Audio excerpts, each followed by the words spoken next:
dawn in a European capital. A missile hits a block of flats. The blasts destroyed apartments across 3 floors. Firefighters rescued the injured. So far, miraculously, there are no reports of any deaths. We managed to escape. We were in the kitchen. We were lucky. It was a direct hit into the living room. My wife and elder child have their legs broken open. The younger was taken somewhere by the rescuers. I am looking for him now. Today, Ukraine's president posted this from the streets of the capital. There is a lot of fake information on the internet now, saying that I am calling for our army to lay down its arms and that an evacuation is underway. Well, I'm here. We will not lay down any weapons. We will defend our state because our weapon is our truth.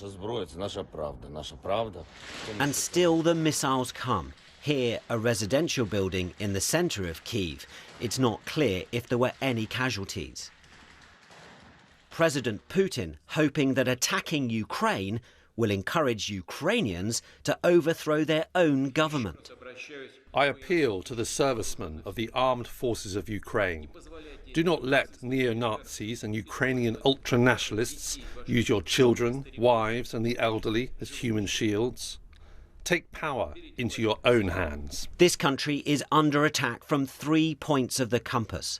The Russians aren't advancing as fast as many thought they would, but the Ukrainian military remains outnumbered. In the central Ukrainian city of Dnipro, many have started to consider what until recently seemed unthinkable. I don't want to lose my country.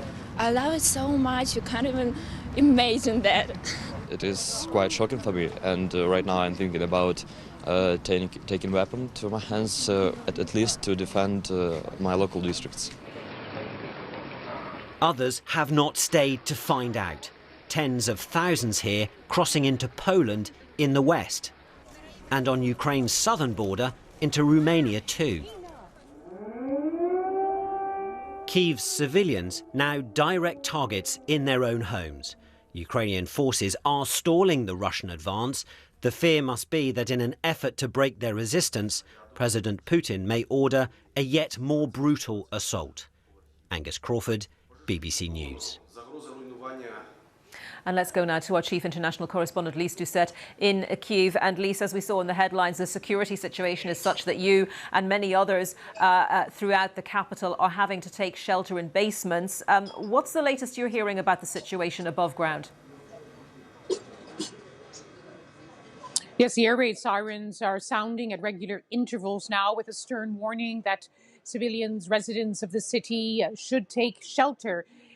It's not an idle warning. There are reports now of fighting on the edges of the city. The main highway running east-west was a war zone last night as Russian forces have tried to advance. There's been missile attacks in the early hours of the morning against the southwest of the city, rather.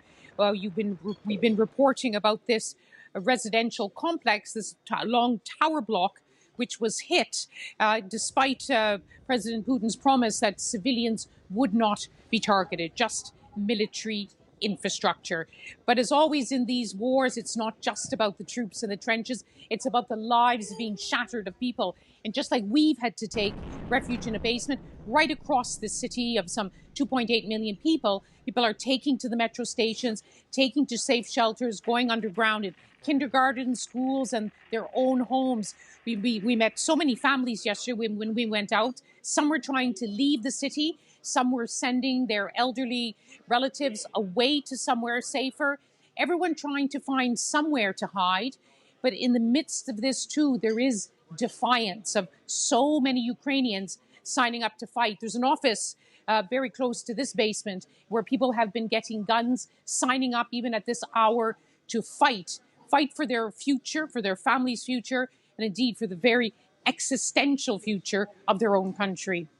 And Lise, that was a tone struck also by President Zelensky, wasn't it, in his latest message a short while ago? He said we will overcome, and he seemed defiant, but he also seemed pragmatic, I guess, in that appeal for help, saying anyone who wants to come and fight to help us defend ourselves, we will arm you. And a recognition from him, I guess, in that statement of what a tough job they have on their hands to stave off the Russian forces. And these we call them asymmetric warfare, where one side seems hopelessly outnumbered, outgunned by the other. For Ukrainians, and we've heard it from President Zelensky, we heard it from Vitaly Klitschko, the mayor, who's a champion boxer in another life, basically this morning taking to the streets and saying, we are still here, we survived the night, and Russian forces are not in the center of the city. Just surviving is seen as a success. But of course, this is just the beginning of what could be a very long, drawn-out battle. And President Zelensky, former comedian, as many people like to mention, but now he's a wartime president. And I know from being here for many weeks that hardly a day goes by, and sometimes twice a day, he addresses the Ukrainian people directly in one very emotional speech. Before the invasion began, in fact, hours before, he appealed directly to the Russian people. He switches from Ukrainian language to speak to his people, then switches to Russian to speak directly to the Russian people, urging them not to wage in war against their neighboring. There's so many deep personal historical connections between the Ukrainian people and the Russian people, not in that same way that President Putin has said that the country should not exist because it's an inexorable part of Russia itself. But yes, he has used these messages calling on citizens to remain calm. That has been his mantra for many weeks now, and he's still saying that at the same time as his defense ministry is urging people to sign up, no combat experience necessary. Any man now between the ages of 18 to 60 could be called up, but there's so many volunteers. People also being told yesterday to prepare Molotov cocktails to take on the invading forces. So this is not just army to army, it is very much the army against the people as well.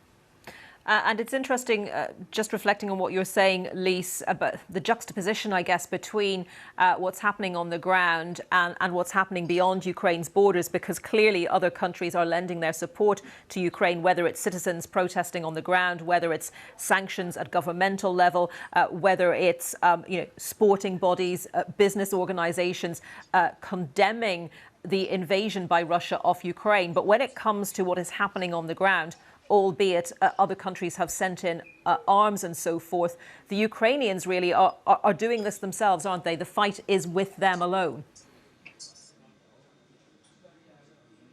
It's quite an extraordinary moment of history. It's a moment where we are reminded hour after hour, day in, day out, it matters. It matters most of all to the people of this country now under attack.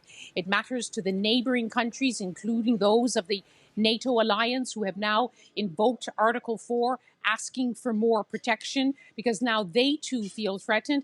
It matters in London, where, as you say, it's not just the soldiers and military leaders, it's diplomats, it's sportsmen, it's filmmakers, it's artists. It's really a profound realization is sinking in. Yes, this is about Ukraine, but it is about all of us. It is about territorial integrity. It's about sovereignty. It's about people being allowed to determine their own future. This is a war which is shooting right round the world, which is why you are now broadcasting. We're all broadcasting from capitals around the world because everyone wants to have a say. Everyone feels affected in some way. But when you get down to the actual conflict on the ground, it is the Ukrainian people and armed forces against the might of the Russian army and navy and air force. Lise, thank you very much. Lise Doucette, our chief international correspondent. Do stay safe, Lise. Well, our